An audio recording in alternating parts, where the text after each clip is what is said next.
Ce message vous est présenté par l'Assemblée chrétienne Le Tabernacle. www.letabernacle.net. N'est-il pas écrit, quelque part dans l'Écriture, « Heureux et heureuses ceux et celles qui écoutent la parole de Dieu,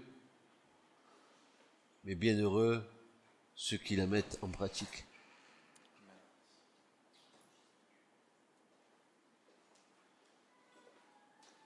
Nous entendons plein de messages. L'intérêt de les entendre, doit stimuler notre désir de mettre en pratique la parole du Seigneur.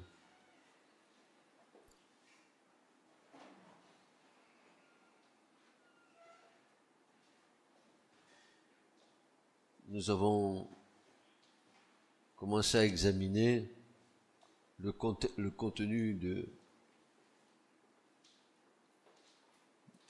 la parole prophétique. Dimanche dernier, ce que j'ai essayé de vous transmettre, c'est ce que la parole prophétique était et ce qu'elle n'était pas.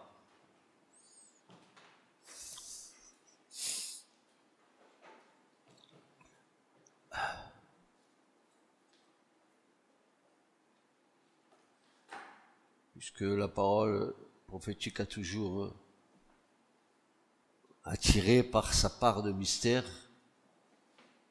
et d'interprétation qui, au milieu de nous, ne voudrait pas savoir, connaître ce que le prophétique a gravé entre les lignes, pour savoir quel temps nous sommes. Elle peut aiguiser dans le bon sens, cette parole prophétique, une sainte stimulation spirituelle chez ceux et celles qui cherchent à discerner les temps et les moments vécus dans notre génération, dans l'attente du retour du Seigneur. Comme elle peut aussi, cette parole prophétique, chez les âmes mal famées, mal affermies, pas mal famées, mais oui, mal affamées, mais mal affermies, aiguiser une curiosité malsaine, dans le simple fait de savoir, pour flatter l'ego, peut-être, j'avais dit la semaine dernière, une forme de voyance. Alors voilà pourquoi nous devons être attentifs aux événements qui se passent.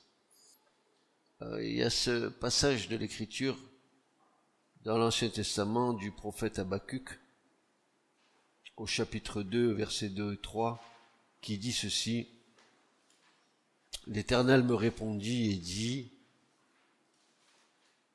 Habakkuk 2, versets 2 et 3, « L'Éternel me répondit et dit, écris la vision et grave-la sur des tablettes, afin que celui qui la lit puisse courir. » Si on prend ce verset littéralement, qu'est-ce que je vais faire? Je vais me mettre à courir avec la prophétie. Il faut une petite explication quand même, hein. Afin que celui qui la lit puisse courir, c'est-à-dire puisse s'empresser, puisse se précipiter, se presser quant à cette vision, quand tu l'as lue, car la vision est encore pour un temps déterminé, et ce temps est déjà fixé par Dieu, et elle parle de la fin, dit Habakkuk, et ne mentira point. Si elle tarde, et c'est le cas, si la prophétie tarde, attends-la, car elle viendra sûrement. Donc ce que Dieu a dit, même si ça tarde un peu, attendons-la sûrement. Elle ne sera pas différée, elle ne sera pas reportée, elle s'accomplira au temps fixé par Dieu. C'est-à-dire, elle s'accomplira certainement. C'est ce que dit le prophète Habakkuk. Écrire la vision, la lire régulièrement, est une des clés qui nous permettront d'être focalisés, d'être imperturbables face aux situations qui pourraient nous décourager. Se rappeler les choses de Dieu, se rappeler les promesses de Dieu, le retour du Seigneur, l'enlèvement de l'Église, la résurrection, l'entrée dans le royaume, les temps que Dieu a fixés de sa propre autorité, ce sont des éléments que nous devrions continuellement avoir dans notre cœur pour que cela puisse nous fortifier dans les moments de difficulté.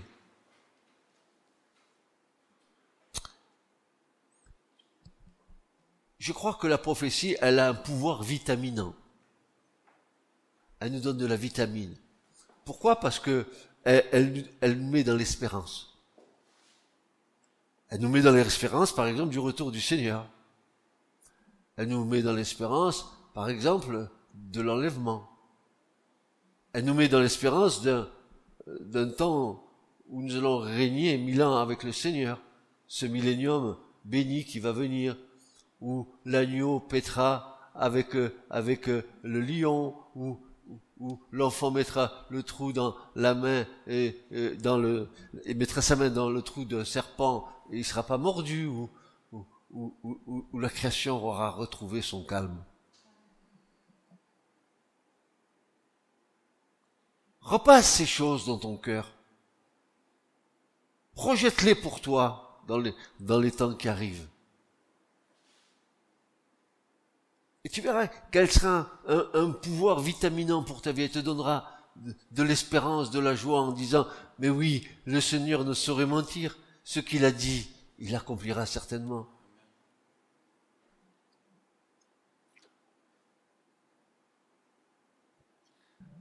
L'autre 21e siècle a déjà commencé depuis un moment, mais nous continuons à voir l'accomplissement de grands événements mentionnés dans la prophétie du mont des Oliviers. Alors, on va essayer de voir ensemble les éléments de la prophétie, des mots qui nous sont donnés dans les prophéties et que nous devons interpréter de la bonne manière pour ne pas nous tromper.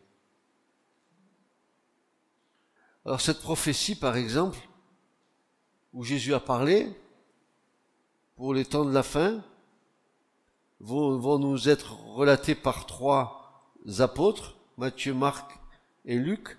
Matthieu, par exemple, dans Matthieu 24, Marc 13 et Luc 21. Les 3 vont nous relater les paroles du Seigneur. Et en lisant attentivement ces 3 passages dans les 3 évangiles différents, nous verrons que l'avenir du monde nous y est nettement indiqué, nettement décrit, d'ailleurs comme le reste de la Bible. Jésus va dire des choses ici qui vont nous éclairer les yeux. Pour beaucoup de chrétiens, les prophéties bibliques représentent un mystère, un pulse et un sujet d'interprétation humaine. Mais soyons sérieux, frères et sœurs, c'est Dieu qui déverrouille, ou plutôt c'est Dieu qui révèle le mystère des prophéties. C'est lui qui a la clé. C'est l'Esprit de Dieu qui va t'éclairer. La clé, c'est le Saint-Esprit.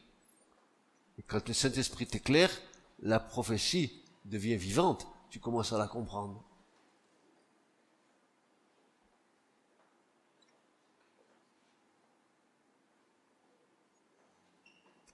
C'est Dieu qui déverrouille, ou plutôt révèle le mystère des prophéties. Il révèle clairement l'avenir à ses serviteurs. L'apôtre Pierre affirme que les prophéties bibliques sont d'origine divine. Pierre le dit. Et nous tenons pour d'autant plus certaine la parole prophétique à laquelle vous faites bien de prêter attention, dira Pierre, dans 2 Pierre 1, 19. Vous devez prêter attention à la parole prophétique parce qu'elle est d'origine divine.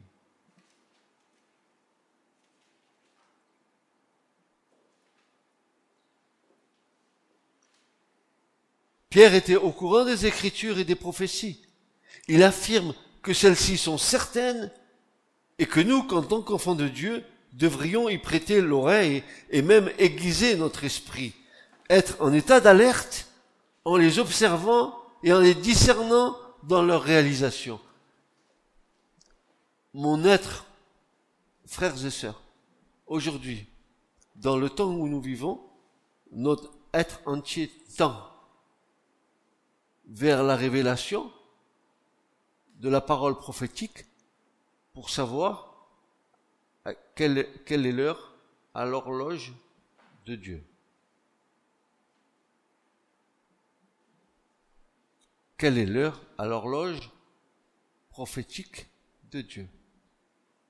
En quel temps sommes-nous?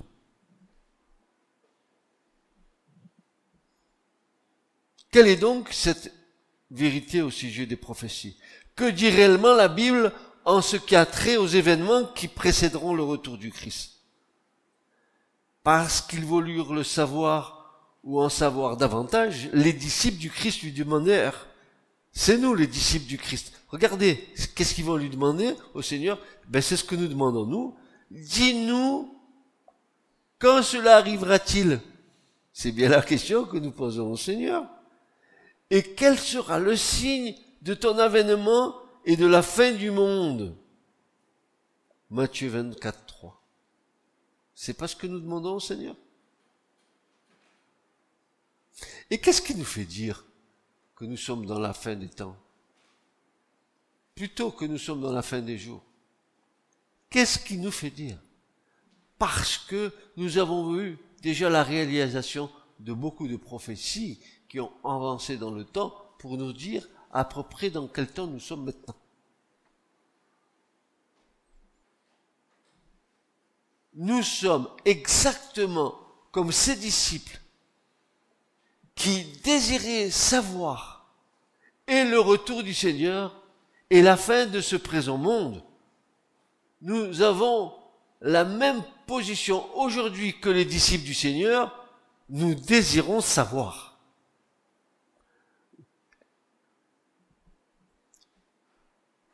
L'homme, il est insatiable. Il veut toujours savoir. Et heureusement que Dieu l'a limité. Et que Dieu donne plus de sagesse aux uns qu'aux autres, de savoir aux uns qu'aux autres. Je peux pas, moi, savoir ce que un astronome sait ou qu'un chercheur sait. Et le chercheur, il peut pas savoir ce que nous sommes limités. C'est pour ça que nous avons besoin les uns des autres.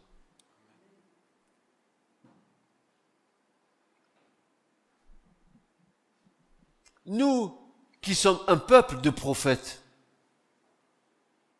nous devrions faire de la partie prophétique de la fin des jours l'objet de nos recherches et de nos investigations. Nous devrions avoir nos yeux sur la parole et chercher. Parce que si tu cherches, tu vas trouver. Parce que si tu frappes, on va t'ouvrir. Parce que si tu aimais ton cœur, tu aimais ton amour pour le Seigneur, les choses vont s'éclairer. Tu n'as pas toujours besoin de l'enseignant pour t'éclairer. Tu as surtout besoin d'une relation avec le Seigneur pour être enseigné. Et tu verras, quand tu auras reçu du Seigneur quelque chose de sa part, et que tu entendras l'enseignant dire la même chose, tu diras, Alléluia, on a reçu les mêmes choses, c'est le même Seigneur, c'est le même Esprit, on a le même Esprit. Et tu diras Amen, Amen, Amen, Amen. Tu comprends bien. 1 Pierre 1, 10 nous dit, les prophètes qui ont prophétisé touchant la grâce qui vous était réservée ont fait de ce salut l'objet de leur recherche et de leur investigation. Attention, il dit des choses profondes à Pierre.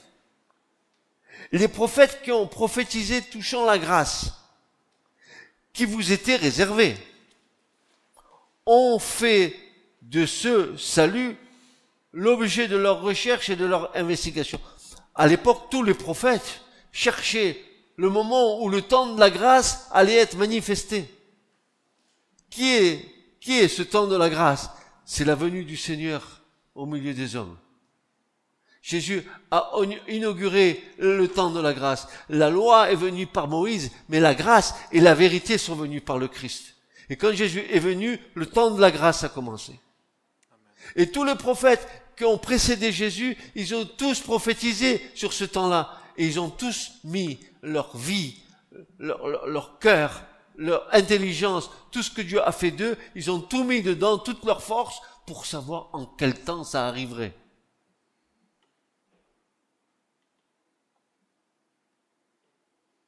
Ici, une remarque s'impose. Car le mot investigation dans le texte de Pierre nous donne une bonne compréhension de notre attitude personnelle face au prophétique de la fin des temps.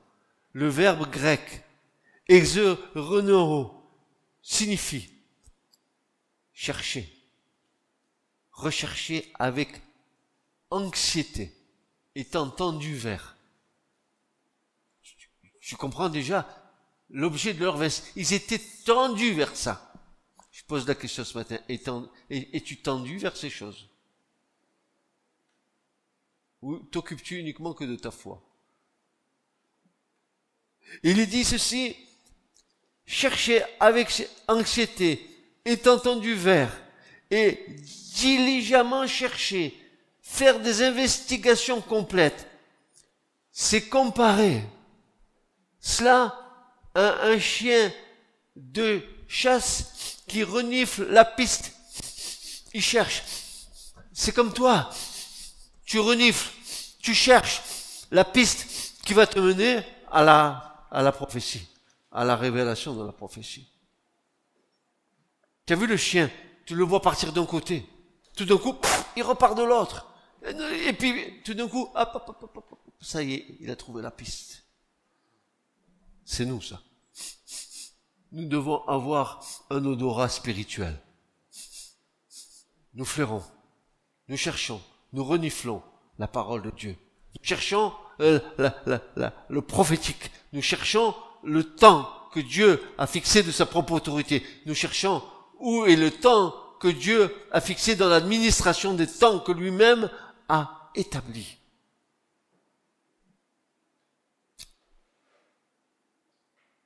Pardonnez-moi si je vous dis toutes ces choses, c'est parce que c'est un peu de ma vie que je suis en train de dire là. Je vous dis pas, j'ai conscience que tout le monde n'est pas au même niveau dans sa foi, mais je vous dis, cherchez, vous trouverez. On a le même esprit. Cherchez, vous trouverez. Les prophètes cherchaient à découvrir le temps de l'apparition du Messie, le temps de la grâce. Eh bien nous devons aussi renifler la piste du prophétique de la fin des temps. Nous devons chercher. Parce que, comme le chien qui a un bon olfatique, un bon pif avec une grosse truffe qui est capable de retrouver la piste, nous avons le Saint-Esprit en nous, frères et sœurs. Nous avons l'Esprit de Dieu en nous. Ou alors nous ne l'avons pas. Mais si nous l'avons, alors, à un moment donné, ça va s'éclairer.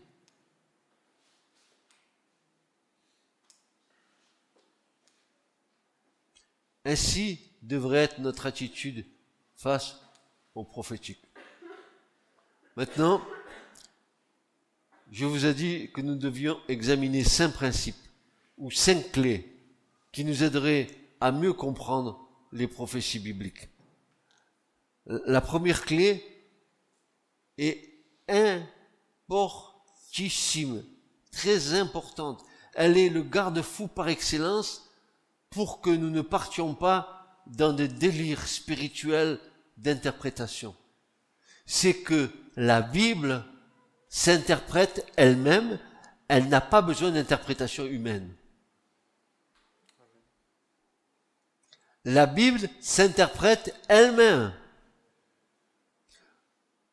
Vous savez, les fameux « je pense », lorsque vous partagez avec des personnes qui ne connaissent pas le sujet que vous voulez traiter et qui se mettent à penser pour en donner une explication humaine et non biblique. Je pense que c'est comme ça, je pense que c'est comme ça, je pense que c'est comme l'autre. Tu penses pas, tu n'as pas besoin de penser, tu as la réponse dans la Bible. Peut-être que la pensée que tu vas donner, elle est fausse. Certainement qu'elle sera fausse.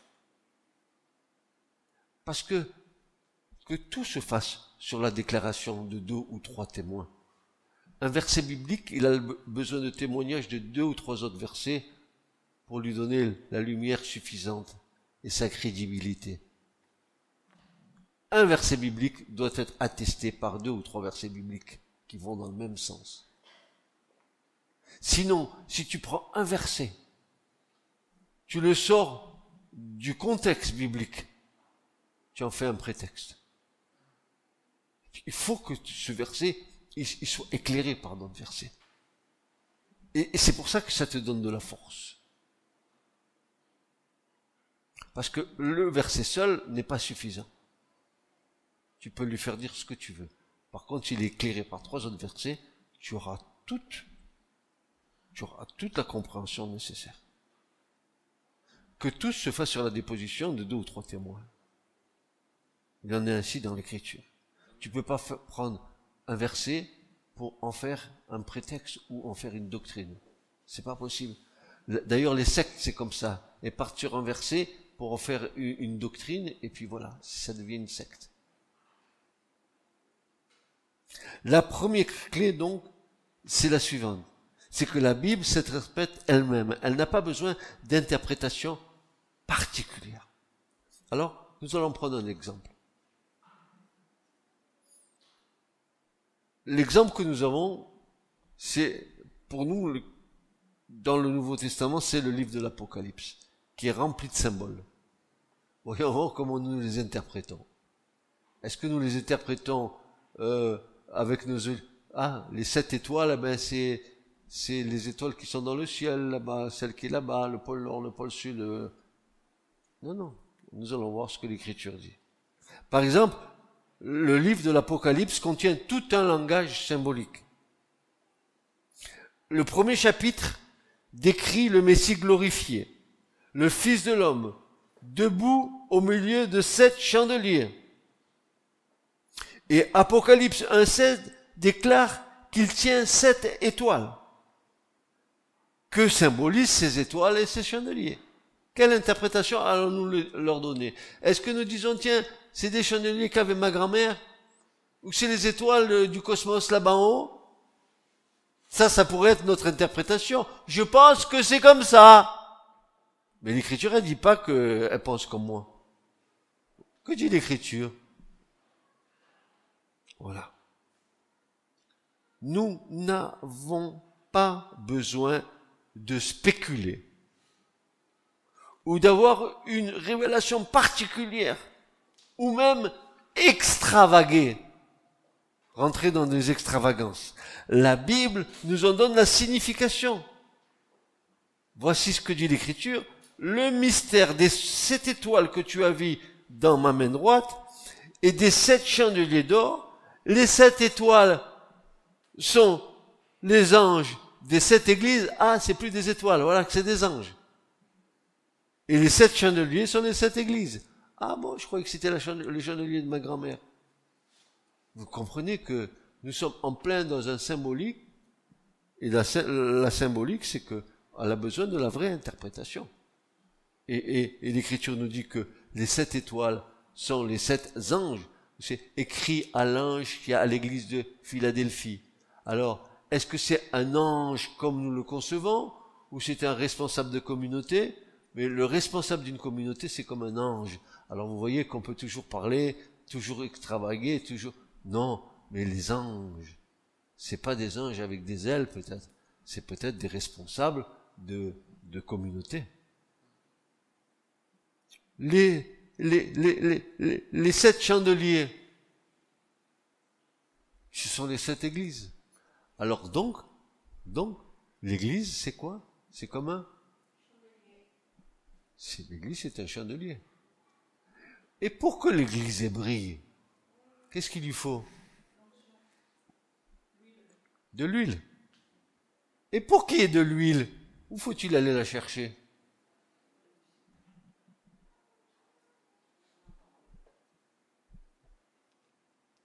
Comment nos fils d'Israël, qu'ils apportent à mon tabernacle de l'huile d'olive vierge, pilée, concassée. Qui fournissait l'huile? Les fils d'Israël. Pourquoi faire? Afin que le chandelier qui est dans le lieu saint ne cesse d'éclairer jour et nuit. Je reviens. Qui est le chandelier? L'Église. Et pour que le chandelier brille, qu'est-ce qu'il faut? De l'huile. Et l'huile, où va-t-on la chercher? Dans les maisons. Et dans ta maison. C'est toi qui dois fournir de l'huile dans ta maison. De l'huile dans... Oui, c'est le fruit de ma relation avec le Christ. L'onction qui demeure sur moi, que je vais augmenter dans ma relation avec Christ. Et si je viens rempli d'huile à l'église, ça veut dire que je vais être de ceux et de celles qui vont mettre de l'huile dans le chandelier. Et pour que l'église éclaire, il faut que l'onction soit sur chacun d'entre nous. Et si l'onction est sur chacun d'entre nous, alors l'église va éclairer. Mais si tu viens et que tu n'as pas de relation, peu de relation avec le Seigneur, comment veux-tu que le chandelier de l'église brille? Je connais des malins d'entre vous qui diraient, avant j'irais à Carrefour Market chercher de l'huile de colza ou l'huile d'arachide. Non, c'est pas ce que je vous dis. Je vous dis que l'onction d'une église, elle est forte, elle est puissante si chaque membre de l'église est véritablement en communion avec le Seigneur. Si nous fournissons dans nos maisons de l'huile, qu'est-ce que vous croyez que c'est que l'huile? C'est le fruit de notre relation avec le Seigneur.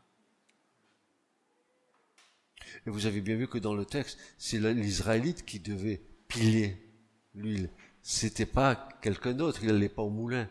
C'était le résultat du travail de l'Israélite de piler des olives chez lui pour apporter cette huile au tabernacle. Eh ben, c'est de ton ressort dans ta maison de produire de l'huile. Ça veut dire fruit de ta relation avec Dieu. Ça veut dire que à un moment donné, toi-même tu peux être pilé. Qu'est-ce que ça veut dire être pilé? Je peux passer par l'épreuve, parce que plus tu passes par l'épreuve, et plus une bonne huile va sortir de toi.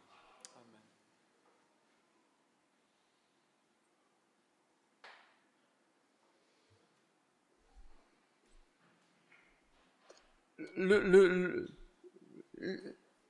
prophétique, on rentre en plein dans des symboles. Nous sommes en plein symbolique dans le prophétisme.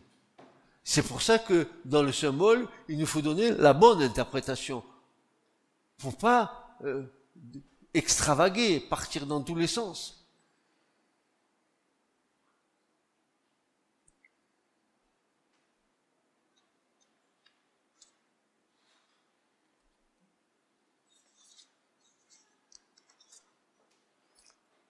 Dans la Bible, les étoiles symbolisent des anges et les chandeliers symbolisent des églises. L'auteur du livre de l'Apocalypse continue dans les 2 chapitres suivants à écrire le message et les avertissements divins aux 7 églises en Asie mineure. Et il faut que vous sachiez que les 7 églises qui sont dans l'Apocalypse se tiennent tous, ont leur lieu d'origine tous en Turquie d'aujourd'hui. Ça devrait parler quelque part. cette fameuse Turquie d'aujourd'hui qui veut, par la bouche de son président, islamiser toute l'Europe. Il a dit dans un discours, allez en Europe, vous et vos familles, faites 4, 5 enfants, jusqu'à ce que l'Europe soit islamisée. C'est clair. Et pourtant, les 7 églises d'Apocalypse sont là-bas. Il y a une espèce de rempart que Dieu a mis là. Je ne sais pas ce qui va se passer, mais voilà, Dieu a voulu que ça soit là. Il y a bien une explication, n'est-ce pas? Dans notre génération, que nous considérons comme étant celle de la fin des jours, beaucoup cherchent à percer les Écritures sur le plan prophétique pour en tirer la substance, et d'autant plus que le jour avance, et sont guidés par une curiosité malsaine pour satisfaire une connaissance charnelle afin de valoriser leur moi. Ils puissent à toutes sortes de sources qui sont le plus souvent des citernes crevassées avec des eaux stagnantes et puantes dont ils ne sortent pas sans conséquence. Pourquoi est-ce un piège? Parce que s'aventurer dans la parole prophétique sans connaissance solide de la parole de Dieu, c'est à coup sûr se faire enlacer par ses propres pensées et se laisser séduire soi-même. L'intelligence naturelle, habituée à tout soumettre à un jugement rationnel, peut être une entrave sur le chemin de la prophétie. Où est donc la place du Saint-Esprit dans cette affaire?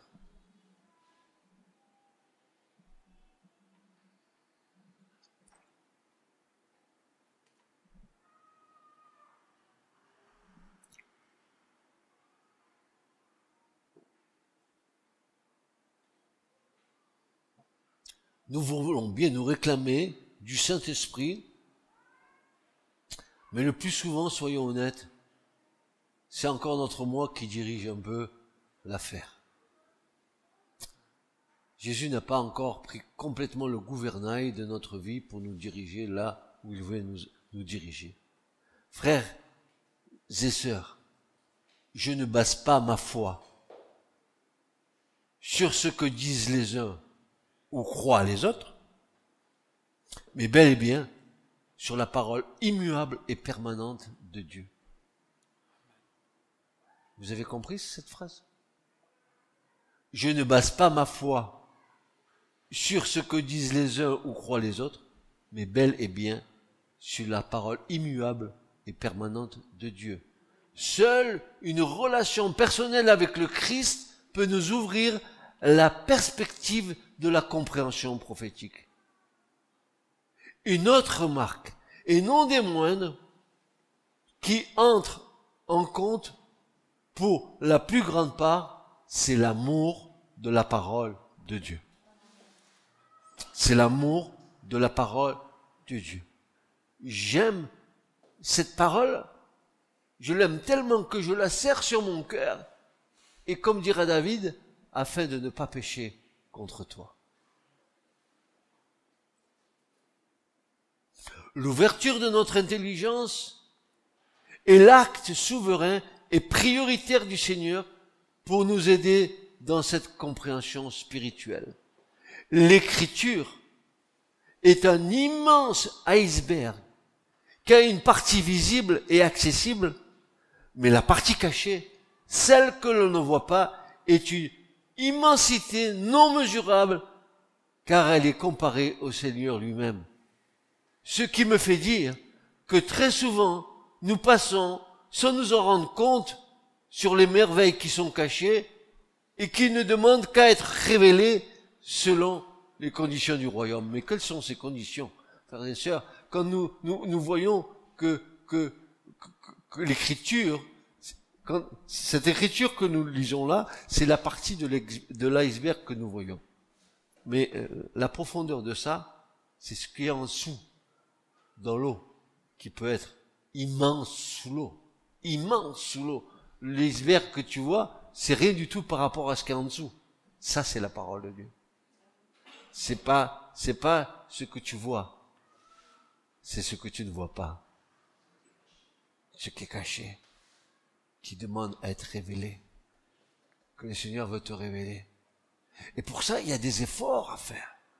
C'est pour ça que l'apôtre Paul dira à un moment donné, efforcez-vous, faites tous vos efforts. Mais, soyez tendus vers le but. Il y en a qui se contentent d'écouter.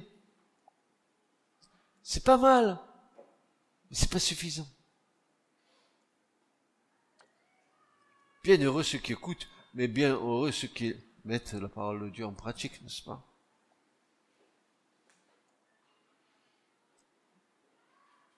Quelles sont ces conditions pour que les choses nous soient révélées? Dis donc, mon frère, ma sœur, quelle est cette condition? Ben, nous avons la réponse dans l'Écriture, encore une fois de plus, 1 Corinthiens 2, versets 9 à 10. 1 Corinthiens 2, versets 9 à 10, voici ce que dit l'Écriture. Mais, selon ce qui est écrit, ce que l'œil n'a pas vu, c'est-à-dire la partie de l'iceberg qui est cachée, ce que l'oreille n'a pas entendu, et qui n'est pas monté au cœur de l'homme, ce que Dieu a préparé pour ceux qui l'aiment. Mais Dieu nous l'a révélé par son esprit, car l'esprit sont toutes choses, même les choses profondes de Dieu. Donc, pour aller dans la partie cachée de l'iceberg, il faut que l'esprit nous aide à sonder ce qui est caché.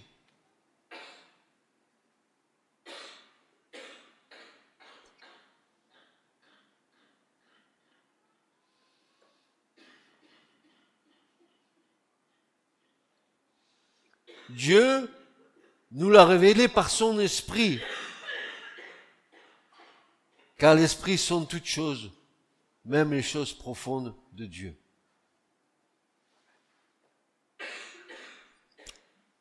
Donc il y a déjà un premier critère pour que la révélation se fasse.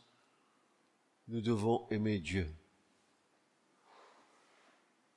Nous devons aimer Dieu, car Dieu l'a préparé pour ceux qui l'aiment. Ce que je n'ai pas vu et ce que je n'ai pas entendu, ce que je n'ai pas encore compris, ce qui reste à comprendre, Dieu veut le révéler à ceux qui l'aiment. Il est question d'un amour entre le Seigneur et nous, et cet amour-là va être la clé qui va ouvrir, révéler les choses. Car l'amour est révélateur de ton état de cœur.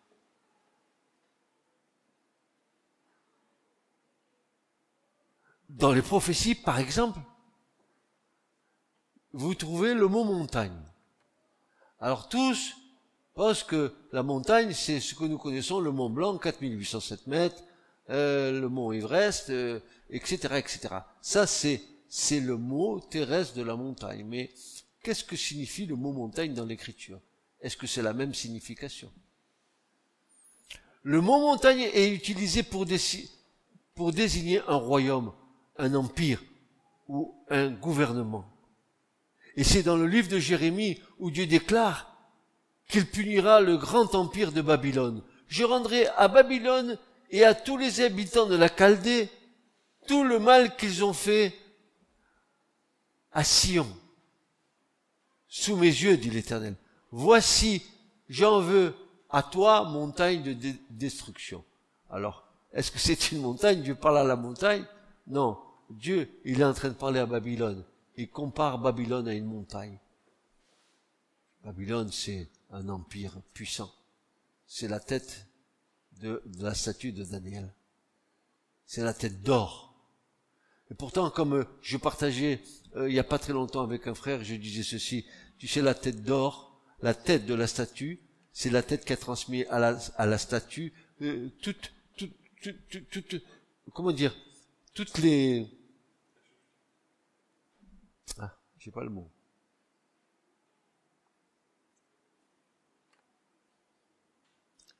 Par exemple, Babylone, qui était un grand empire, cet empire était dirigé du temps de Nabuchodonosor et Belchassar par les mages, les magiciens.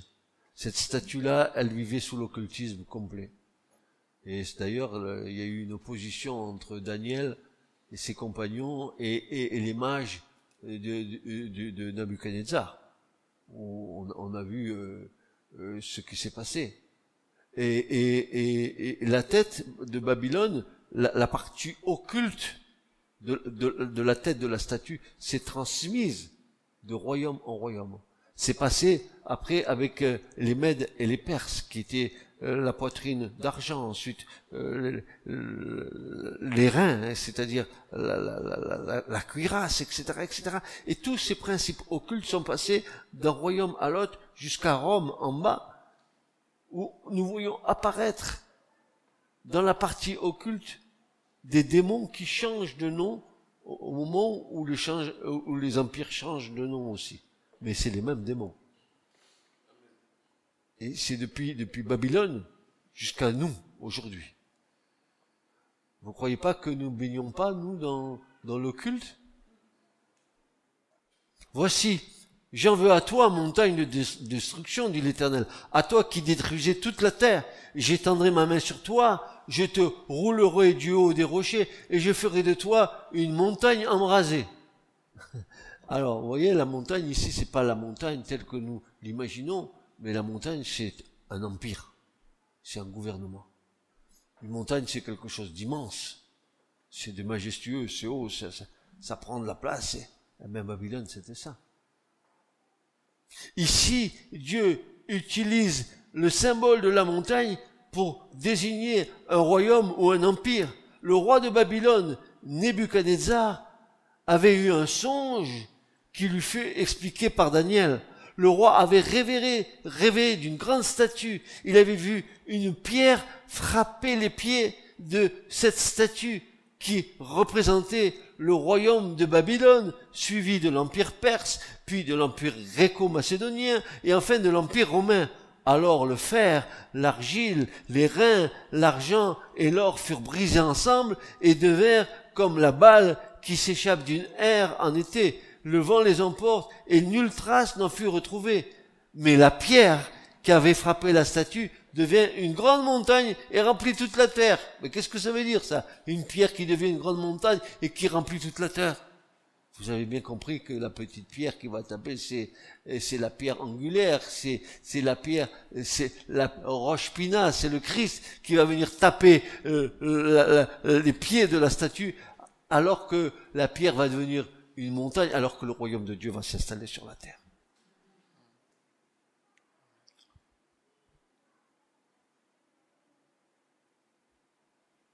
Si nous n'avons pas ces clés d'interprétation des prophéties, nous allons aller dans les délires les plus complets. On va lire ça, et on va dire, mais qu'est-ce que ça veut dire tout ça? Alors, je pense que peut-être que tu penses mal. Non. Mais quelle est cette pierre qui devient une grande montagne et qui remplit toute la terre? La Bible s'interprète elle-même. Dans le temps de ces rois, le Dieu des cieux suscitera un royaume qui ne sera jamais détruit et qui ne passera point sous la domination de notre peuple. Il brisera et détruira tous ces royaumes-là et lui-même subsistera éternellement. Hop, c'est clair. Quant à la pierre qui devient une montagne, quelle est-elle? Quel est le rocher d'abri si ce n'est notre Dieu? Dit David. Israël, Yeshurun, dit le prince des prophètes Moïse. Israël a abandonné le Dieu qu'il a fait et il a vilipendé le rocher de son salut. Il a méprisé le rocher de son salut. Qui est le rocher? Tu as quitté le rocher qui t'a engendré et tu as mis en oubli le Dieu puissant qui t'a formé. Ou encore, regardez au rocher d'où vous avez été taillé et au creux de la carrière d'où vous avez été tiré. Ésaïe 51. Je vous donnerai les versets par la suite. et Paul qui dira, 1 Corinthiens 10, ils ont tous bu à un rocher spirituel qui les suivait, et ce rocher c'était qui? Le Christ. Vous comprenez maintenant qui est la petite pierre qui va venir, qui va faire tomber le Messie qui va venir. Le royaume de Dieu qui va être installé. La petite pierre, elle va devenir une grande montagne, un empire, un gouvernement éternel. Alléluia.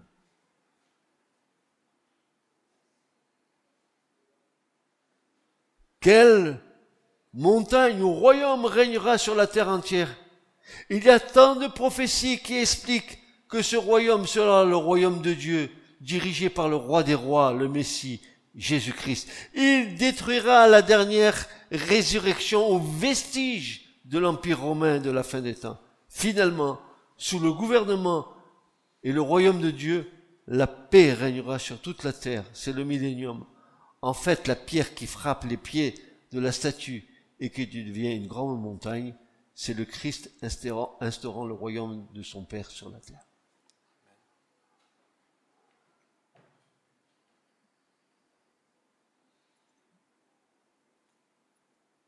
Comme nous l'avons vu, Dieu utilise des symboles à travers toute la Bible.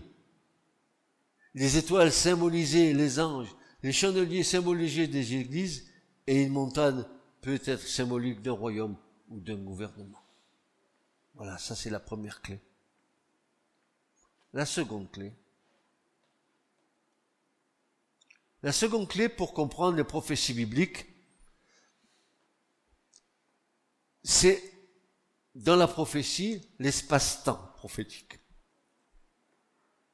Le fait que certaines prophéties peuvent faire un bond dans le temps, parfois de plusieurs milliers d'années. On peut donner une prophétie, d'avoir une interprétation pour le moment, mais aussi, cette même prophétie, elle a un impact pour bien plus tard. Bien plus tard. Donc, la seconde clé, pour comprendre les prophéties bibliques et l'espace-temps prophétique. Le fait que certaines prophéties peuvent faire un bond dans le temps, parfois de plusieurs milliers d'années. Nous allons trouver un exemple dans l'évangile selon Luc. Jésus était en visite dans sa ville natale Nazareth et on l'avait invité à lire les Écritures pendant le Shabbat. Et ce jour-là, c'était une haftara, c'était un passage du prophète Ésaïe. Vous savez que chez les Juifs, le jour du Shabbat, on lit deux passages, la paracha, qui est le commentaire d'une portion des Écritures dans l'année liturgique de chez les Juifs, et de l'autre côté, vous avez une haftara, qui est un prophète de l'Ancien Testament, qui est en harmonie avec la paracha qui est prêchée, qui est donnée ce jour-là. Alors, ce jour-là, c'est Jésus. Il vient. Tiens, comme fait du hasard, oh, comme le hasard fait bien les choses, ce jour-là, Jésus arrive, il ouvre le rouleau, manque de peau, c'est le prophète Ésaïe. Tiens, Ésaïe? Mais quel Ésaïe? Ah, Ésaïe 66. Ah bon, c'est juste celui qui parle de lui. Quel hasard, mes amis. Jésus déroule le rouleau, bien sûr. Il nous est dit qu'il se rendit à Nazareth, Luc 4, versets 16 à 21. Il se rendit à Nazareth où il avait été élevé, et selon sa coutume, il entra dans la synagogue le jour du sabbat.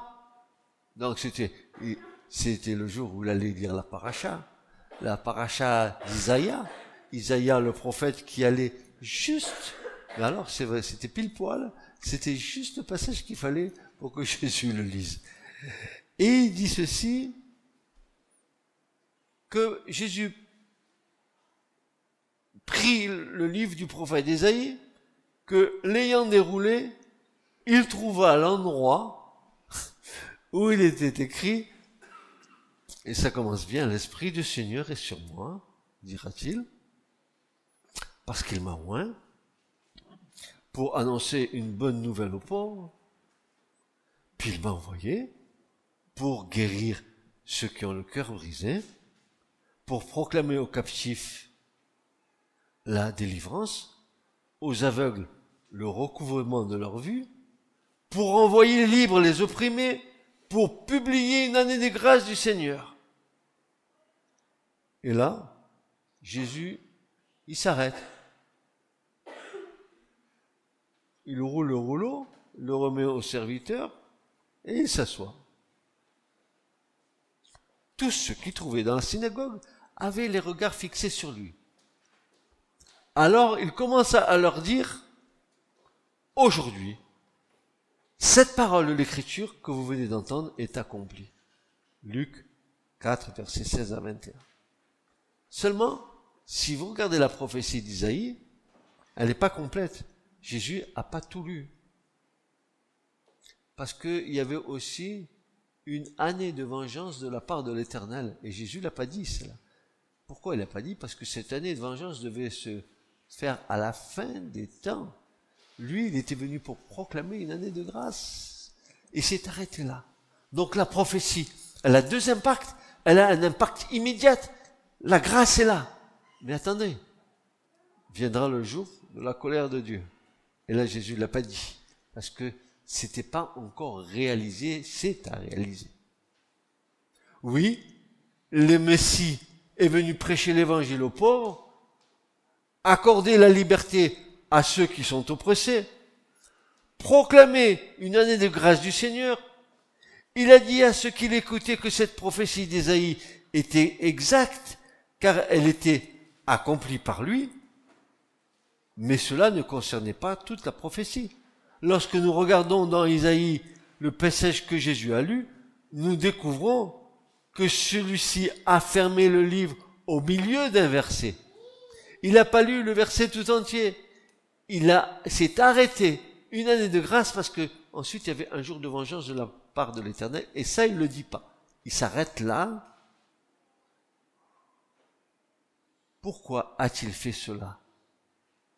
Parce que le reste de la prophétie d'Ésaïe s'applique à l'époque du second avènement de Jésus. Ça se passera quand Jésus sera revenu.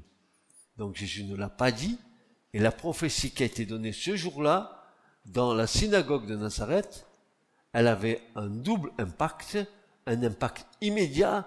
Quand il dit qu'il est venu pour libérer les captifs, c'est l'année de grâce qui était publiée, il était là, mais la dernière partie, un jour de vengeance, il ne le dit pas, parce que ça, c'est à venir lors de son second avènement.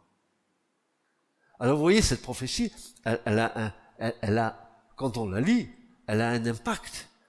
Si vous regardez Luc, il cite jusque une année de grâce, mais il nous faut voir Ésaïe. Que dit Ésaïe? Eh bien, Ésaïe rajoute une année de vengeance de la part de l'Éternel. Et Jésus ne le dit pas, parce que ça reste à accomplir à son second avènement quand il reviendra là maintenant. Le jour de vengeance du Seigneur sera à ce moment-là. C'est pour ça qu'il n'a pas dit à la synagogue. Donc cette prophétie qui a été donnée, elle a un double impact immédiat, parce que Jésus, c'est la grâce qui a été manifestée, mais le jour de vengeance, il reste à être donné de la part de l'Éternel, et ça c'est à la fin des temps.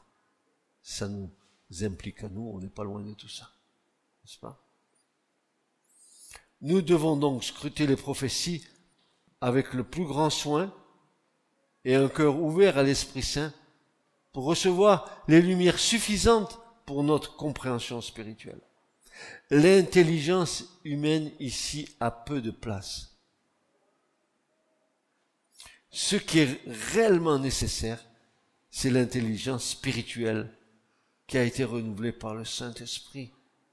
Comme Paul nous l'enseigne, quand il va nous dire dans Romains 12, versets 1 à 2, il va nous dire ceci: « Je vous exhorte donc, frères, par les compassions de Dieu, à présenter vos corps en sacrifice vivant, saint, agréable à Dieu, ce qui est votre service intelligent. Ne vous conformez pas à ce siècle. Il le disait à son époque, il nous le dit à nous aujourd'hui.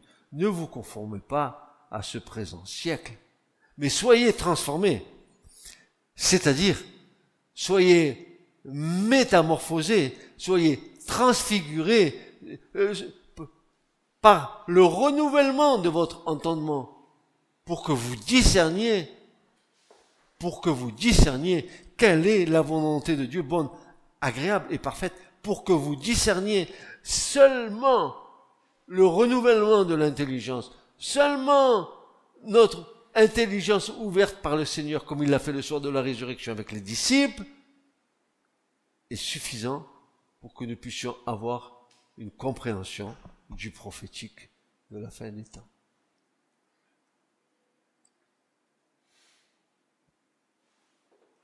Première clé. La parole de Dieu n'a pas besoin d'interprétation particulière, elle s'interprète elle-même. Seconde clé, c'est l'espace-temps prophétique. Une prophétie peut très bien s'accomplir d'une manière partielle au moment où elle est donnée et se compléter à la fin des temps. Il faut en tenir compte, frères et sœurs. Il ne faut pas faire d'amalgame. Parce qu'il y a des prophéties où nous voyons très très bien. Je parle par exemple de Moïse. Juste pour vous donner un exemple. Ça doit être dans Deutéronome 31, 29. Où Moïse dit, je sais que vous vous détournerez de la voie que je vous ai indiquée et que corrompre, vous vous corromprez, parce que si vous vous corromprez, Dieu appellera le mal à la fin des jours contre vous. Imaginez ce que Moïse dit. Il n'est pas à la fin des jours, comme nous ne le sommes pas, et déjà, il prophétisait qu'à la fin des jours, le mal allait s'abattre sur le peuple de Dieu qui s'éloigne de son Dieu. Croyez-vous pas, aujourd'hui, frères et sœurs, que quand nous regardons tout ce qui se passe, et je parle particulièrement sur Israël, sur la terre d'Israël, où ils en sont arrivés, nos frères, les Juifs, où ils en sont arrivés, comment ils ont dérivé loin de la Torah, loin des commandements de Dieu, pour faire entrer en Israël l'esprit du monde. L'esprit du monde. Et je me dis, la coupe de l'iniquité est grande. Elle a tellement augmenté que je me demande pourquoi Dieu n'agit pas. Et Pierre me dit, oui, mais la patience de Dieu, c'est votre salut. Dieu patiente encore pour le salut de beaucoup, de plusieurs. Et notre œuvre à nous, notre travail à nous, c'est d'annoncer l'évangile à ceux qui se perdent. Peu importe qui nous accepte ou qui ne nous accepte pas, il faut le leur dire. Il faut le leur dire. Parce que c'est notre devoir dans le Seigneur de le faire. Et c'est souvent les personnes vers qui nous allons, nous les aimons. Par amour, nous voulons leur dire, mais sauvez-vous de cette génération tordue et perverse. Et c'est d'autant plus difficile quand vous avez des personnes en face de vous qui ont connu les choses de Dieu et qui se sont éloignées de Dieu. Et de leur dire, mais revenez à Dieu. Ils le savent. Il n'y a pas besoin de leur dire, ils le savent. Mais voilà. Ils se sont endurcis dans leur cœur. Prions pour eux. Amen. Et faisons en sorte que le Seigneur entende nos prières. Faisons-les rentrer dans la maison de la foi. Prions pour eux. Peut-être que Dieu entendra notre prière, car la prière du juste est d'une grande efficacité. Prions pour eux. Ne nous lassons pas de prier pour eux. Et nous préparons-nous à la rencontre du Seigneur. Parce qu'il il vient bientôt. Ça vient. Je suis en train de voir que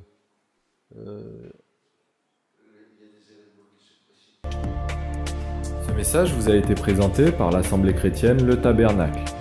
www.letabernacle.net